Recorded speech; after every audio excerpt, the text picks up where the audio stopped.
O Ronaldo está aí, eu não consigo vê-lo, mas vamos tocar assim mesmo. É, Pelo menos dá para ouvir a voz, tá dando para ouvir a voz? Só dá um sinal aí alguém para a gente começar de fato. Tá dando para ouvir a voz minha e do Ronaldo?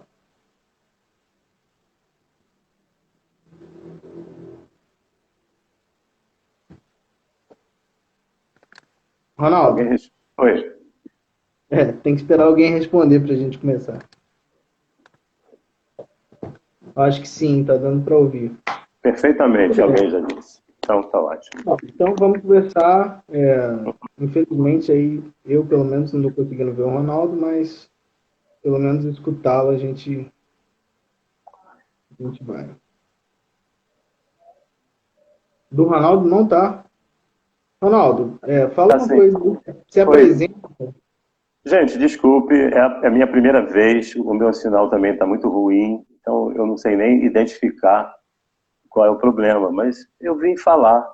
Vocês não vão ter o prazer de olhar meu rostinho, mas se eu estou sendo ouvido, eu vim falar e eu estou pronto para isso. Então tá, eu vou introduzir aqui, depois eu convido o Ronaldo a fala. Eu vou iniciar aqui lendo um trecho do texto do Franco Basaglia, chamado A Instituição da Violência, para a gente começar o nosso diálogo. Num hospital psiquiátrico, um doente agitado é submetido à gargantilha. Quem não conhece o ambiente manicomial ignora do que se trata.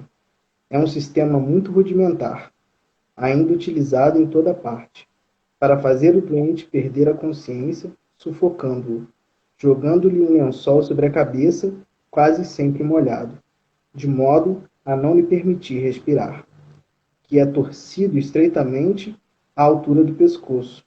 A perda da consciência é imediata. Tal é a história recente, e em parte atual, de uma sociedade organizada sobre uma divisão nítida entre quem tem, quem possui no sentido real, concreto, e quem não tem. Dela deriva a subdivisão mistificada entre o bom e o mal, o são e o doente, o respeitável e o não respeitável. As posições nessa dimensão ainda são claras e precisas. A autoridade paterna é opressiva e arbitrária. A escola se baseia na chantagem e na ameaça. O empregador explora o trabalhador e o manicômio destrói o doente mental. Bom, essas são as palavras do Franco Basaglia, psiquiatra que, quando veio ao Brasil,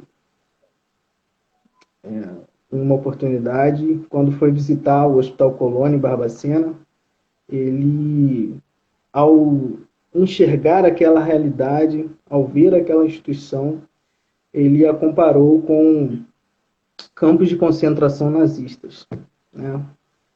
Para vocês terem a dimensão do que era um hospital psiquiátrico, e a gente está falando aqui de um contexto do Brasil, né, de um dos maiores hospitais psiquiátricos do Brasil, que foi o FEMIG, né, que foi o Hospital Colônia. Enfim, é muito pesado isso, essa declaração do Franco, isso que eu li, desde a primeira vez que eu li, mexe muito comigo. O Franco liderou um movimento italiano de reforma psiquiátrica que foi a psiquiatria democrática, que influenciou muito o movimento de reforma brasileiro.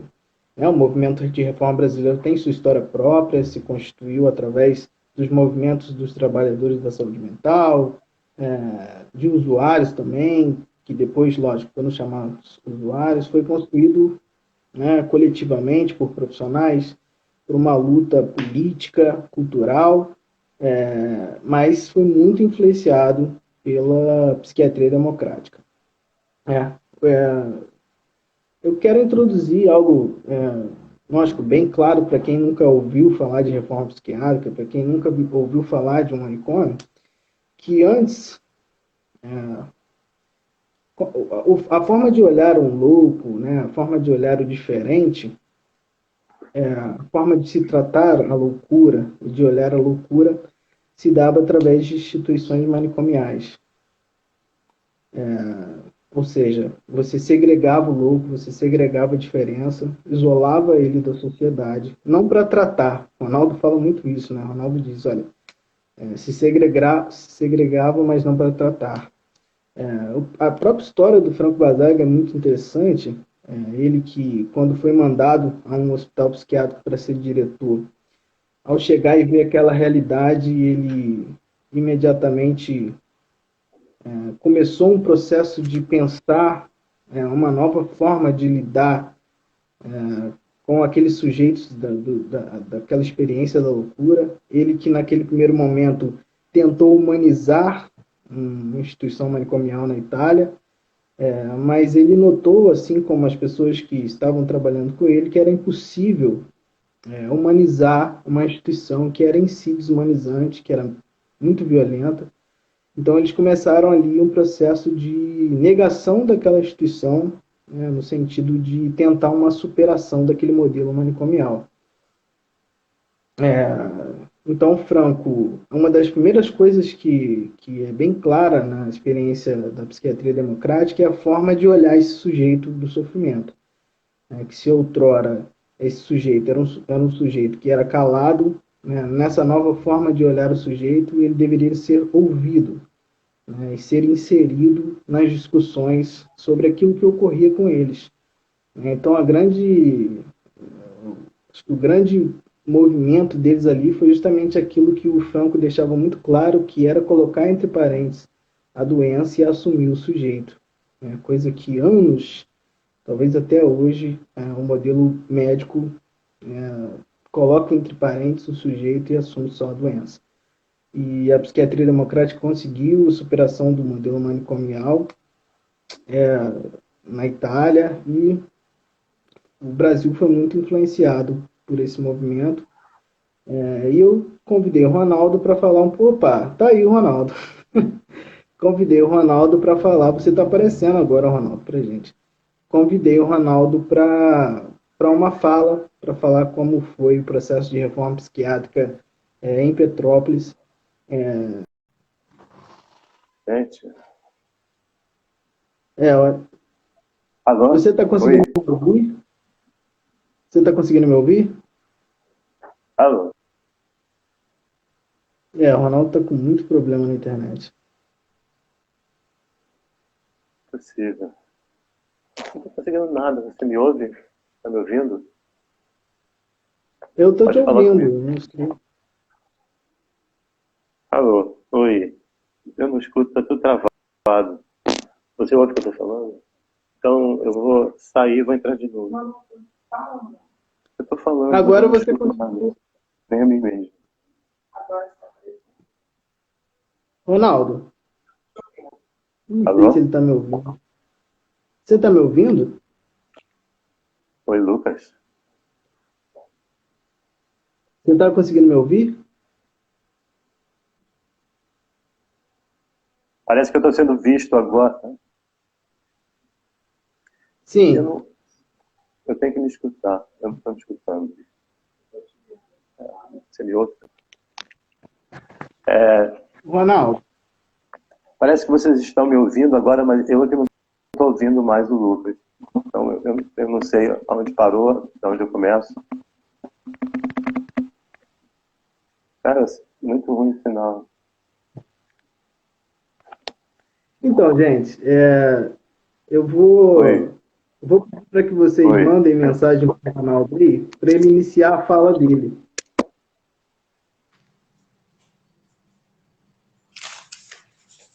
Está conseguindo me ouvir? Eu não sei se ele está me ouvindo. Não. Poxa.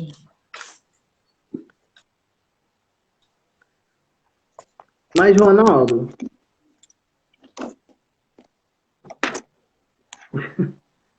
manda mensagem para ele aí dizendo que a gente está. Eu estou sendo ouvido. Fala, Sim, Lucas, para ouvir sua é voz. só. Não, eu não te ouço. Ronaldo, você não está me ouvindo.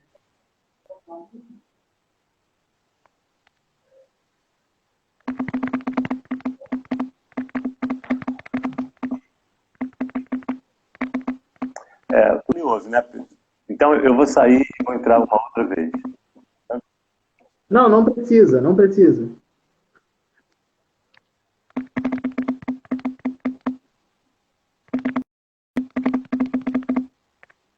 Ah, ele acabou saindo. A internet dele está muito ruim, infelizmente.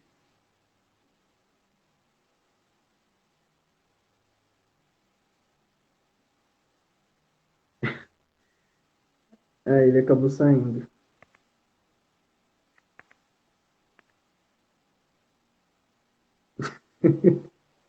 Gente, o Ronaldo é esse aí, tá?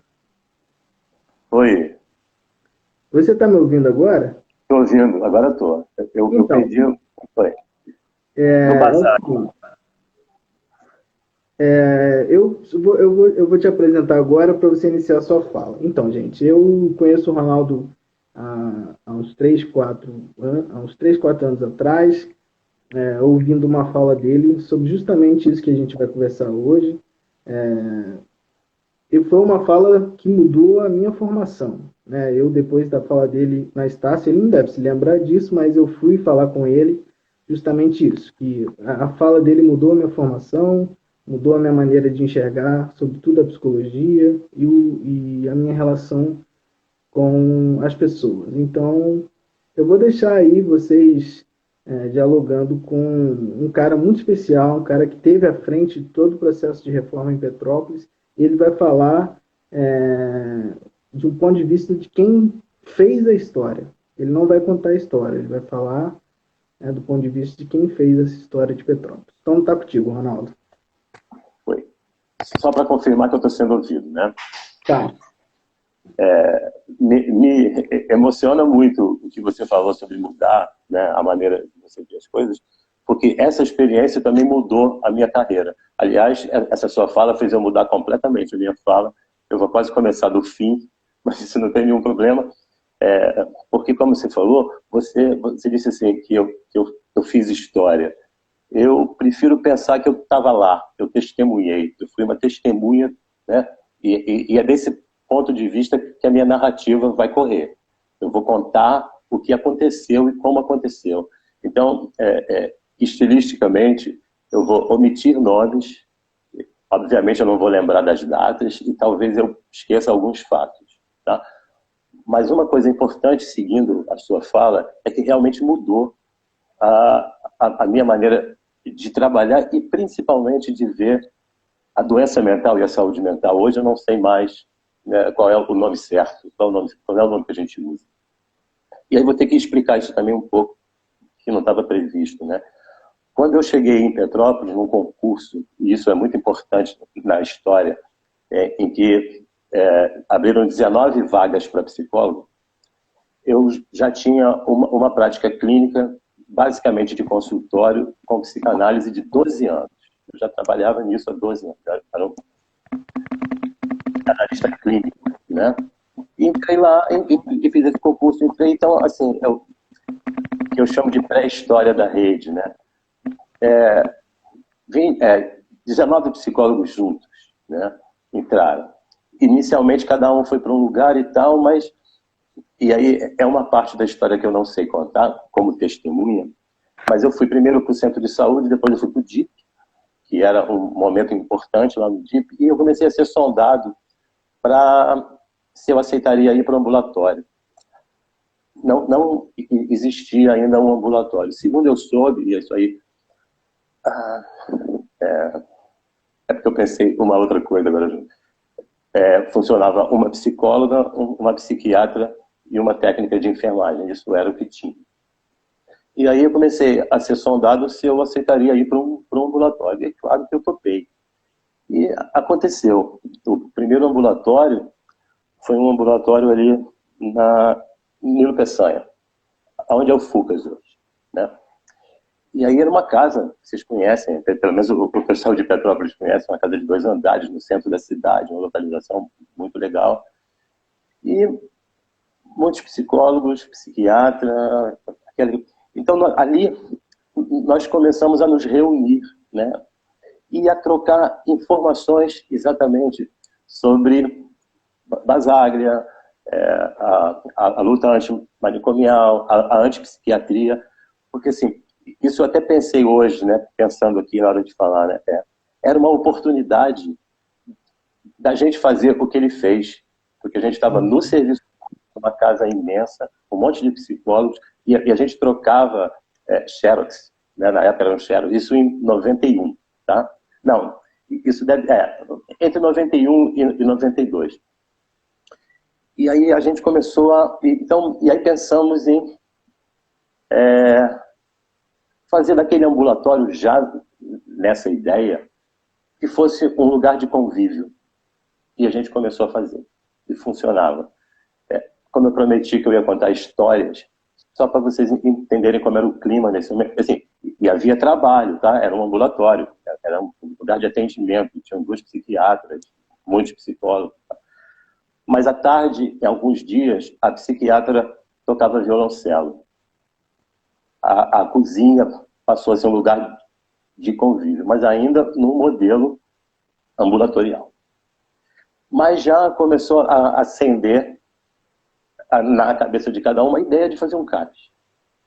Eu não me lembro exatamente se já tinha essa denominação, Centro de Atenção Psicossocial, mas alguma coisa nessa ideia, né? E começamos a fazer. Aí eu vou dar uma parada e vou lá para o começo da sua fala, que para mim era o fim. Só que não havia, e isso é muito importante, uma mentalidade para suportar essa ideia, a ideia de um CAPS, né? Quando, lá no fim da minha fala, eu falar sobre a construção da rede, na verdade, eram 3 redes, né, que a gente chamava. A rede particular de saúde, né, a rede pública de saúde e a rede afetiva. E foi um termo que a gente criou, porque a gente precisava que as pessoas concordassem com aquela ideia. A ideia de um CAPS, de uma certa maneira, é colocar a saúde mental na rua. Sabe? Exatamente o inverso do que você estava falando que eram os hospitais, né? A gente tinha um sloganzinho que, assim, antes era isolar para medicar, e o nosso era cuidar para incluir. Né? Então, assim, e essa rede afetiva, que depois eu conto direitinho como era exatamente mudar a mentalidade das pessoas. Quando eu estava pensando que eu ia usar a palavra mentalidade, eu falei, vou ter que explicar isso de uma maneira. O que eu estou falando? O que eu chamo de mentalidade? Mentalidade é quando você tem na sua cabeça uma ideia que não é sua, mas é de um grupo seu. Individualmente, talvez você não concorde, mas as pessoas pensam assim. E como você falou, né, a ideia do doente mental, ou da pessoa que sofre de alguma coisa nesse nível, é o modelo do hospício. Né? É essa a primeira ideia que você tem, a ideia e a mentalidade. A gente tinha que mudar essa mentalidade antes de pensar qualquer coisa. Mas também era importante criar uma rede. Então, essa história da mentalidade ia ser a última, mas eu já incluí. Então, nós estávamos lá, a gente até dava nomes, né, porque tinham textos que a gente chamava de ambulatório ampliado. E aí eu tinha experiência de formação de grupo, a gente começou a fazer grupo. Isso tudo, gente, por mais estranho que possa parecer, não existia em 1992. Tá? Quando você coloca lá um dos pioneiros, eu achei o nome muito interessante, mas assim, de verdade, fiquei um pouco envergonhado com esse nome, mas assim, de verdade a gente estava fazendo coisas que ninguém tinha feito. Talvez porque não tivesse juntado exatamente esses elementos que eu estou falando agora, né? Um grupo de psicólogos em um lugar para exercer isso de uma maneira pública. Né? Assim. Só que o que aconteceu? Exatamente por uma falta dessa unanimidade nos gestores na época, começaram a dizer que aquela casa era muito grande para um ambulatório, né? E muito central, e para que um ambulatório de saúde mental, uma casa desse tamanho, e começaram a inserir outras atividades nessa casa. Então, primeiro foi uma sala para o IASERJ, se eu não me engano, que tinha uma função, e depois a saúde do trabalhador. E aí aquele espaço de convívio acabou, né? Porque não dava para conviver com tudo isso também, né? É um espaço de convívio, mas Mas a gente continuou com essa ideia e assim, para vocês terem uma ideia, em 92, nesse ambulatório, nós fizemos o primeiro projeto de CAPS, primeira, de 1992. 3 psicólogos e uma psiquiatra. A primeira vez que eu falo assim, né? A primeira vez que nós fomos lidos foi em 2002, porque foi quando a gente teve uma resposta sobre aquele projeto. E entre 92 e 2002 a gente fez uns 5 diferentes. E conforme a literatura e as experiências, principalmente em São Paulo, avançavam e textos eram produzidos, a gente modificava, né? Sempre avançando. Então isso, então nós já tínhamos feito um projeto para transformar aquilo num CAPS, mas não deu. Inclusive nós fomos transferidos para um ambulatório da Floriano Peixoto. E quando nós chegamos lá, era um ambulatório geral. Tinha cardiologista, neurologista, eletro, tinha tudo, né? Ambulatório geral. E nós ficamos com um pedacinho disso, né? Aí essa produção toda diminuiu bastante. É por aí, Lucas? Tá, eu estou indo bem? Sim. Só que também houve uma mudança na coordenação em algum lugar e houve uma mudança radical nesse ambulatório e todas as outras especialidades saíram, ficou só a saúde mental. E o ambulatório da Floriano Peixoto, durante muitos anos mesmo, foi o ambulatório de saúde mental. Né? Tinha um nome ou outro. Ambulatório da Floriano Peixoto ou ambulatório da saúde mental. Eu não sei a data, né, que isso aconteceu, mas de uma hora para outra, tudo mudou. Então nós estávamos de novo, um monte de psicólogos juntos, com psiquiatras afim e tal. Inclusive, essa psiquiatra que tocava violoncelo, lá não teve tantas jam sessions, não. Na casa era melhor, mas a gente estava ali de novo. E aí nós começamos tudo novamente. Começamos a atender grupo, a fazer oficinas, aí com mais empenho até, né? Assim, parece que teve uma raiva, né? Que foi bem usada na produção. Nós começamos a fazer tudo de novo. E aí aconteceu, deixa eu dar uma olhada aqui que eu fiz um roteiro que eu falo muito.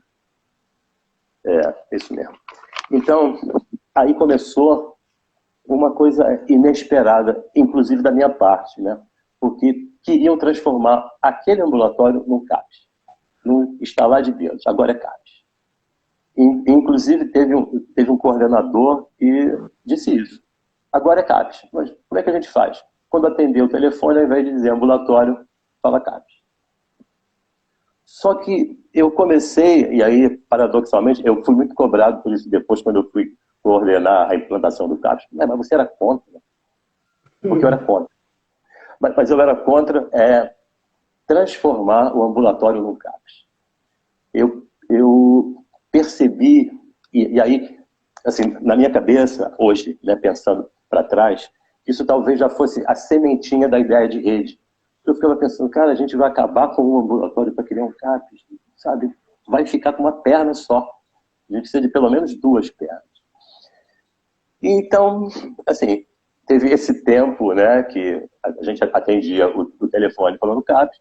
Não era um erro, né, teoricamente, politicamente, tecnicamente, não era, porque funcionava como se fosse, mas a ideia mesmo era fazer um CAPS. E aí, numa dessas mudanças de governo, eu não sei se chegou a mudar o governo, porque eu não tenho as datas, mas assim, um dos autores daquele primeiro projeto passou a ser coordenador de saúde mental. Puxa. E o ambulatório estava com a saúde mental. Hoje de manhã eu estava relendo isso, né, e eu pensei assim, o Maraca é nosso. Né, aquela coisa. O Maraca é nosso, você tem isso aqui, o coordenador está com a gente, vamos fazer.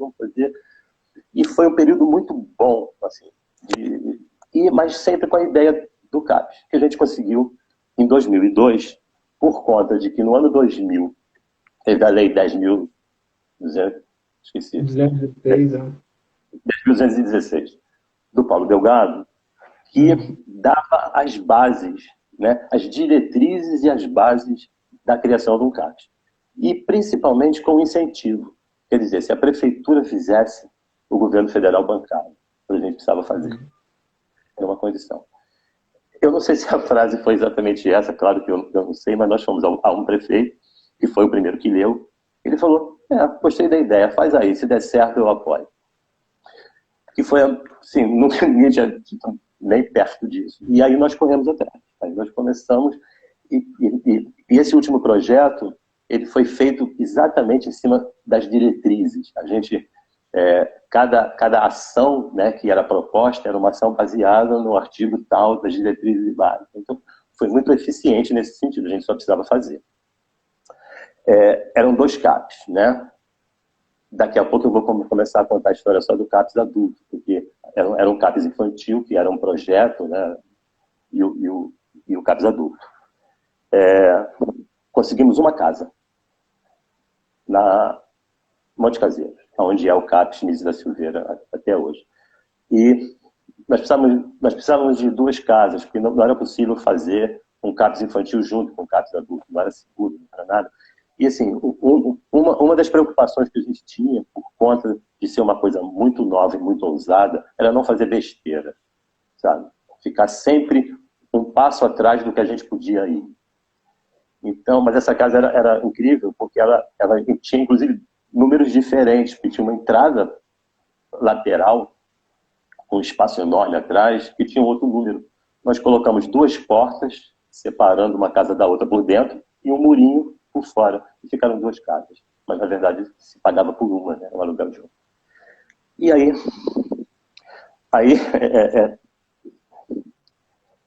sofremos a mesma coisa, né? O mesmo tipo de ataque. Mas uma casa desse tamanho, para que isso?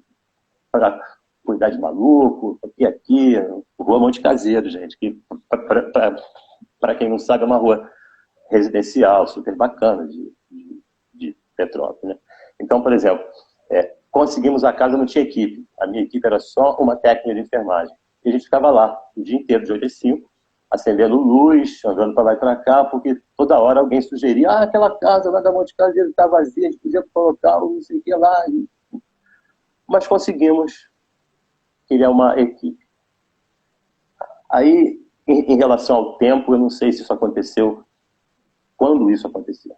Mas eu me lembro de um fato muito interessante, que houve um feriado grande, alguma coisa assim, tipo carnaval, que a gente fica um tempo sem ir ao trabalho.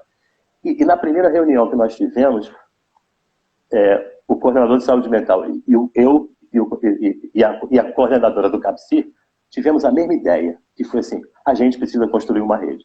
Mas foi muito interessante que os 3 ansiosos para falar do que tinha pensado, e era a mesma ideia, a gente tem que construir uma rede. Porque nós já tínhamos visitado, durante a inauguração oficial foi em 2004, tá? Para vocês verem assim, o tempo, né? A persistência de uma coisa, né? Foi lido em 2002, foi aprovado em 2002, a gente só inaugurou efetivamente em 2004, já funcionando, tudo mais, mas foram 2 anos. Durante esses 2 anos, a gente fez visitas a CAPs, tanto na região serrana quanto no Rio de Janeiro. E é muito interessante, assim, eu falo assim, não que tenha sido exatamente isso, mas eu ia nos CAPs e falava assim, eu não quero assim. Eu usava negativamente, isso não é legal, isso não é bacana. E, claro que tinham coisas legais, coisas úteis, mas diferenciava muito isso que eu vou falar agora. Alguns CAPs da região serrana, né, de cidades menores, de Petrópolis, inauguraram apenas o CAPS. Eles não tinham nada, nenhuma estrutura, e a primeira estrutura foi o CAPS. Nenhum problema, em muitos lugares foi assim. Mas Petrópolis era diferente, porque Petrópolis tinha uma estrutura já. Né? Por exemplo, já tinha um ambulatório de saúde mental, tinha um ambulatório no Hospital Geral, já tinha uma emergência psiquiátrica. Então, assim, a gente pôde especializar, a gente pôde fazer um CAPS adulto exatamente naquele buraco, né, onde faltava alguma coisa. E a gente começou a pensar na construção da rede, né? A gente tinha que fazer uma rede. E aí é que começa tudo. Eu vou dar uma olhadinha aqui nas minhas anotações, ainda bem que vocês não estão me vendo. Espero que não.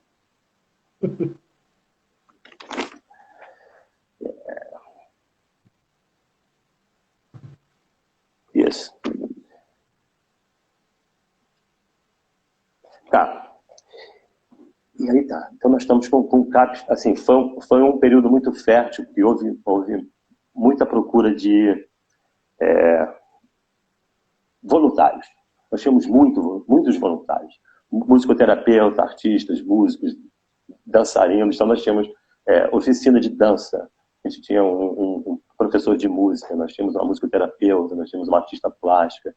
Todo mundo ainda, porque assim... Por isso que eu falo, foram muitos pioneiros, porque foi uma ideia que surgiu e muita gente abraçou, né? Muita gente. E a gente sempre com essa ideia de mais um, né? Cada pessoa que chegava, porque nós tínhamos uma ideia. Eu vou até ler isso, porque eu peguei agora ali e falei, poxa, como era legal as coisas que a gente fazia. Então isso. Então, assim, estava funcionando muito bem e a gente começando a fazer essa rede afetiva. Vou dar alguns exemplos, inclusive de pioneirismo fora do contexto da saúde, né? Nós tínhamos um paciente muito agitado, assim, de mexer muito com as mãos, andar muito de um lado para o outro, e a gente descobriu que ele ficava andando no shopping ABC, né, hiper shopping, para lá e para cá, entrava nas lojas e perturbava. A gente soube disso, nós fomos lá e conversamos com o gerente do supermercado. Se ele conseguia fazer alguma coisa, guardar alguma coisa, e o cara colocou ele como ensacador. Depois a gente ficou sabendo que ele era um dos melhores ensacadores, porque ele corria de um lado para o outro e fazia, era muito legal. Depois dessa experiência, a gente soube que a família que tinha uma loja de doce contratou ele, e ele trabalhava nessa loja. E, assim, e era mais um, e a gente toda hora conseguia, do que a gente chama de rede afetiva, né, colocar as pessoas nessa mentalidade. Eu tenho mais 2 exemplos, né? Um bem prático. Nós cronometramos que a ambulância, para chegar na Monte Caseiros e voltar para o pronto-socorro, levava às vezes 7 minutos, ainda mais uma ambulância. Se o paciente que a gente precisasse de, né, alguma emergência, a gente precisasse chamar uma ambulância, ela levaria 7 minutos. E nós fomos lá, até que fui conversar com o chefe das ambulâncias, se a gente poderia, né, de certa maneira, furar fila. Hoje, assim, quando a gente chamar, cara, você vai perder 10 minutos. Não é mais que isso. E explicamos a situação, como é difícil conter, sem machucar, sem ferir. Então, a gente conseguiu ser uma espécie de idoso da fila, sabe? A gente furava a fila. E uma outra que existe até hoje, que é muito interessante, porque todo mundo aí em Petrópolis conhece a carteirinha, né? A famosa carteirinha que todo paciente do serviço público tem direito para andar de ônibus. Ela era muito rígida em relação, ainda ao número de consultas, né? Então você sabe quantas consultas, uma por mês, aí ganhava aquela quantidadezinha. E eu queria que no CAPES fosse diferente, porque o nosso paciente precisava ir lá, né? E não tinha como caracterizar que aquilo era uma consulta psiquiátrica, neurológica, psicológica, era um convite. E eu fiz um projeto, eu entreguei na CETRANSPETRO, que se eles quisessem melhores esclarecimentos, mas eu queria que os pacientes do CAPES tivessem um tratamento diferente, né? E aí expliquei a situação. Então, um dia eu estou lá no CAPES, entram 2 caras de terno me procurando para falar sobre esse projeto. Eu falei, claro, a gente quer que você faça esse projeto lá na CETRANSPETRO. A gente não vai fazer do seu jeito, não. Você vai fazer isso lá. Isso já tem muito tempo, e até hoje tem um psicólogo lá na CETRANSPETRO que só atende saúde mental. É uma médica e um psicólogo. Ela atende o CID todo e o psicólogo atende o CID-F, que é o relativo à saúde mental. Então, assim, essa foi a construção da rede, sabe? Assim, contada através de histórias e através de exemplos. Foi assim, a gente foi essa rede afetiva. Ao mesmo tempo, paralelamente a isso, inaugurou na cidade 2 hospitais dia, 2, que vieram dos hospitais psiquiátricos que estavam diminuindo a quantidade de pacientes. Era a época da deshospitalização. E Petrópolis fez isso com muito sucesso. Eu não sei em que ano, mas nós fomos indicados pela Unesco como sendo um dos 2 municípios, o segundo município do Brasil que mais desmedicalizou. O primeiro foi Sobral, lá no Ceará. E isso era o objetivo. O objetivo era esse. Mas aí surgiram 2 hospitais-dia. O que era um hospital-dia?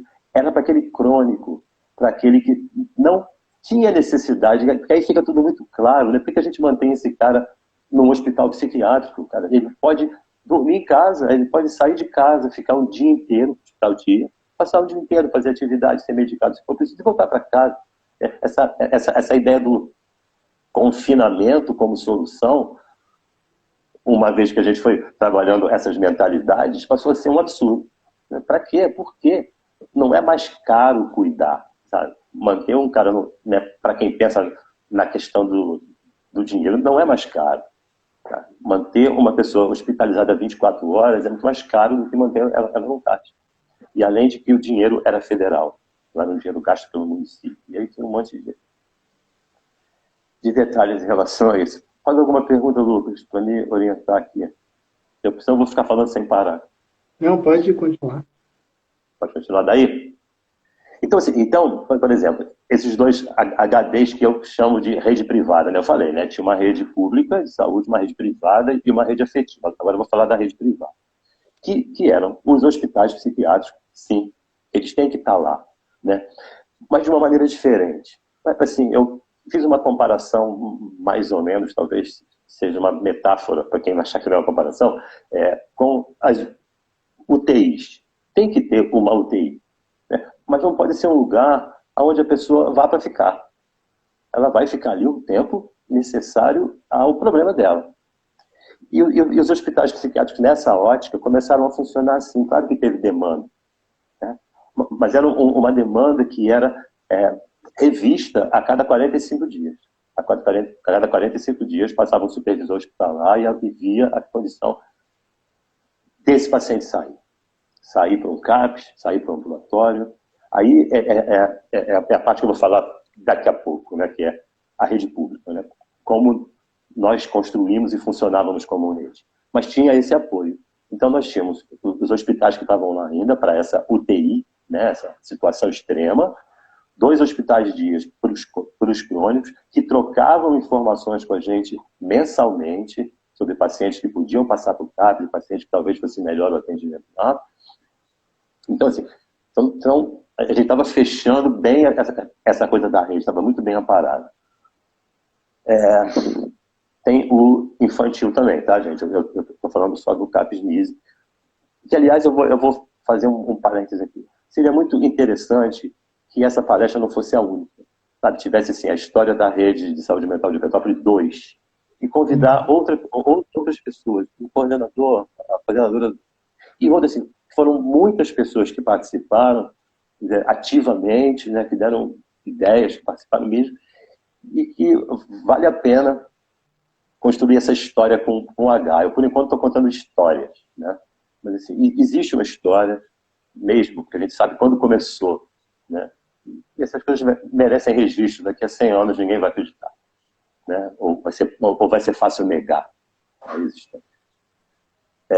Então, tá. Então, essa era a rede. Da parte da rede pública, nós tínhamos o CAPS, nós tínhamos o ambulatório, nós tínhamos uma emergência psiquiátrica com leito de 72 horas. Depois passamos a ter também, um pouco depois, as residências terapêuticas. Então, assim, qualquer exemplo que você queira dar sobre o que fazer com essa pessoa, a gente tinha todo o caminho. Por exemplo, rapidamente, alguém surtou. Surtou em casa? SAMU. Surtou na rua? Bombeiro. Só pode levar para o pronto-socorro, é o único lugar que recebe. Tinha que ser por lá. Antes você podia pegar uma pessoa passando mal ou surtada e levar diretamente para o hospital. Agora não, tinha que passar pela emergência. O pronto-socorro. Ali ela era avaliada em até 72 horas. Tinha um leito possível.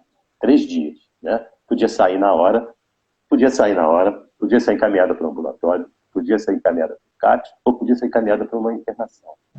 Do CAPS, da internação ou do ambulatório, ela podia ir de um para o outro, porque a rede estava ali. Eu fiz uma vez uma visualização do que é uma rede, né?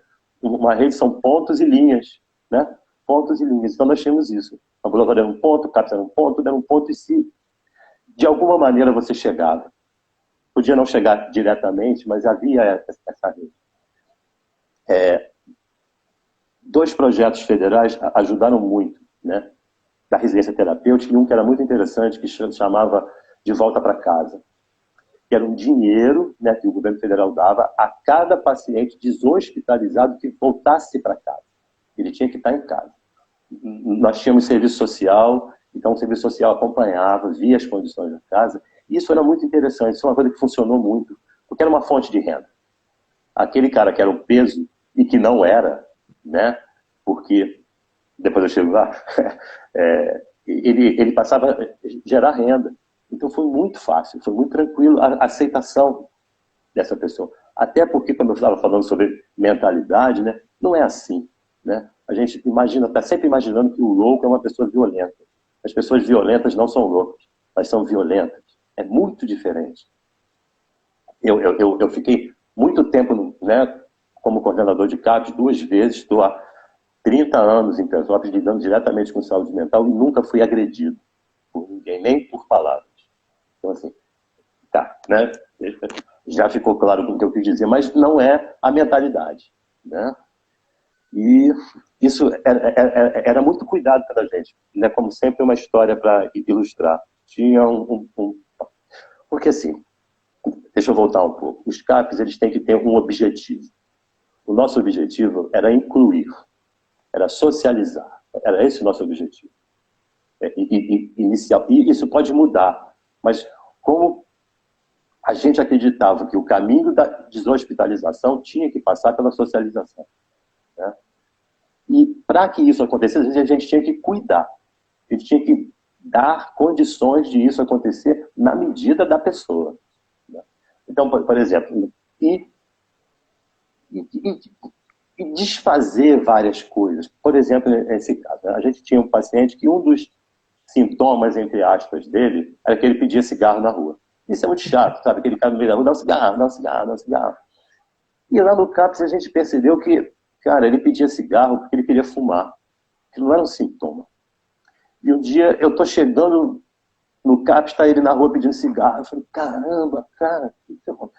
Aí entrei e falei, pô, seu fulano tá pedindo cigarro. Ele falou, não, porque ele tá sem cigarro, cara. Aí telefonamos para a família e falamos, olha só, o seu fulano, ele tem uma renda, cara, ele é um fumante. Você, por favor, manda ele com um macinho de cigarro no bolso sempre. Cara, não era um sintoma, quer dizer, né? Não era um sintoma aquele andar. Então, assim, quando você enxerga a pessoa, primeiro como pessoa, e não como um diagnóstico, você consegue ver tudo diferente. Nós inventamos lá, sempre junto, é uma outra coisa importante também, que a última pessoa que ouvia o paciente, que atendia o paciente, era o psiquiatra. Por quê? Porque se começar pelo diagnóstico, que é muito importante para medicar, é muito importante para muita coisa, mas se começasse pelo diagnóstico, o psicólogo ia ler aquilo, o assistente social, a terapeuta ocupacional ia borrar tudo. Era muito mais legal quando o psiquiatra já pegava por várias avaliações, que a avaliação dele é psiquiátrica, sabe? E isso funcionava muito nesse aspecto de você olhar a pessoa primeiro. Então, assim, nós tínhamos esse período que foi bem frutífero, nós tínhamos aula de dança, nós tínhamos uma oficina de beleza, porque também, quando eu dou essa respirada que não está me vendo, abre uma outra janela de pensamento. Tá, então, assim, por exemplo, agora, né? Todo mundo está experimentando essa coisa de isolamento social, ficar em casa. Quem está cumprindo mesmo isso, ela está vendo que é uma coisa complicada, porque o seu mundo, né, você sabe onde termina. Termina ali na porta, né, na janela, quem tem uma janela para alguma coisa. É ali, né? É muito difícil, não é isso? A doença mental obrigava as pessoas a se isolarem dentro de si mesmas.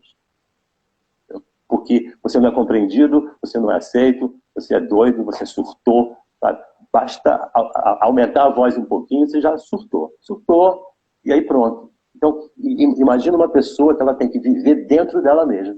Porque qualquer expressão disso vai apontar para uma coisa que não é verdade, mas aponta para ela, né? Então, a socialização a gente viu como um caminho. Foi dito. No sentido do que você está falando, tem uma coisa que o Basaglia fala, ao iniciar esse texto dele, Instituições da Violência, que ele diz que quando um paciente psiquiátrico pedia para ir ao banheiro, demorava-se minutos para que um agente fosse lá, pegasse ele e levasse ele no banheiro. E nesse meio tempo, o paciente que evacuava por conta da demora, né, o fato dele evacuar era dado como sintoma. Uhum. Né? Isso. Justamente por conta dessa lógica de não olhar o sujeito, né? Então, isso Sim, que você está falando é muito importante, né? nós tínhamos almoço, né? A gente tinha café da manhã, almoço e lanche. E, assim, claro que isso é óbvio, mas isso é óbvio agora, mas assim, eles reclamavam da comida, né? Porque hoje veio salgado, hoje veio isso aqui. Em muitos lugares você dá qualquer comida, porque acha que o cara é maluco, e maluco não tem gosto, né? Não tem paladar. Então, sabe, essa coisa do come aí, não tinha. A gente realmente estava incentivando muito deles, muito essa coisa da cidadania. Você é uma pessoa, sabe? Antes de qualquer classificação, você é uma pessoa e você tem que ser tratado como uma pessoa. Isso era muito claro até nos erros, né? Teve tinha uma paciente que ela gostava de surtar às 4h30, 20 para as 5, assim, ela surtava, fechava 5 horas. E uma vez eu fiquei muito zangado com ela, com isso, que ela fazia isso. Eu falei, cara, por que você não surta meio-dia? Eu tenho uma paciência com você, você quer surtar agora 4h20, 4h30. E aí contei isso. E aí, e tu não falou, mas Ronaldo, que absurda. Você falou, não, eu não briguei com ela, mas eu cheguei a falar isso. E aí o meu filho, que era um adolescente, falou assim, pai, você tratou ela como uma pessoa normal. Eu falei, cara, obrigado. Que isso, né? Assim, eu não estava ali... tá, ele é maluca, surtou, pronto. Então, surtou. Uhum. Vamos. E ela foi uma pessoa muito interessante. A gente chamava ela de cliente número 1, porque ela era o nosso trabalho.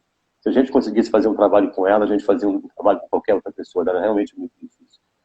Mas, por exemplo, ela era uma das mais assíduas da oficina de beleza, porque ela adorava se maquiar. Ela se maquiava, e quando ela se maquiava, ela virava uma madame. Tá? E virava mesmo uma madame. Ela saía com outra postura. Então, assim, alguém pode estar pensando, pô, mas cadê o trabalho, né? Esse era o trabalho. Nossa proposta era socializar. Tá? A medicina fazia o trabalho dela, nós tínhamos um ambulatório para fazer o trabalho ambulatorial e quem não precisasse disso. A gente achava que para essas pessoas o que era importante era isso. Para terminar esse autoelogio a mim e ao trabalho, nós fizemos... Só uma coisa. Só para alertar o pessoal que porque a live do Instagram tem um tempo, né? Caso ela se encerre, eu começo uma nova e o pessoal entra de novo para a gente continuar o diálogo, tá bom? Já tem muito tempo? Eu estou falando há muito tempo. Um pouco. É porque a live ela tem um tempo aqui e ela encerra, mas a gente começa outro, faz ela encerrar. Sim. Não, é porque eu estava mexendo nos meus papéis aqui para ver se tinha alguma coisa que eu pudesse apresentar.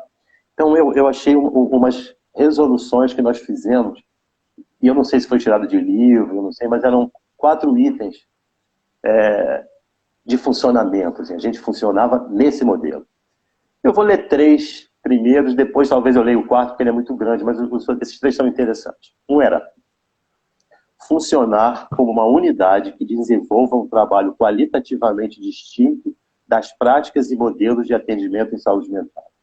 Então não era para fazer o mesmo, era para fazer alguma coisa que fosse distinto daquilo que estava oferecendo e que fosse funcional.